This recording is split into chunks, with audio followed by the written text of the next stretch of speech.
This is the benefits of the enclosed UDC compartment on your Voyage travel trailer. On the front pass-through compartment on your off-door side, you will open up the baggage door and find an enclosed rotocast docking station. Working from the top down, you have features such as satellite hookup and cable hookup if the campground offers it. You'll have 110 electrical power. This particular model is equipped with two 100 watts of solar power. So here is your solar monitor charge controller.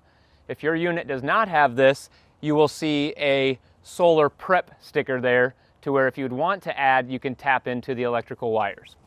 Right next to it, we do have a battery disconnect switch, so you can safely disconnect power to your batteries for storage mode.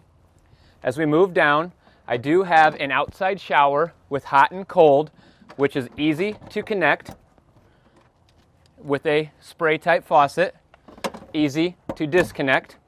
Here I have my city water fill as well as the city fill and tank fill features. For more information on that, please reference how to connect to city water.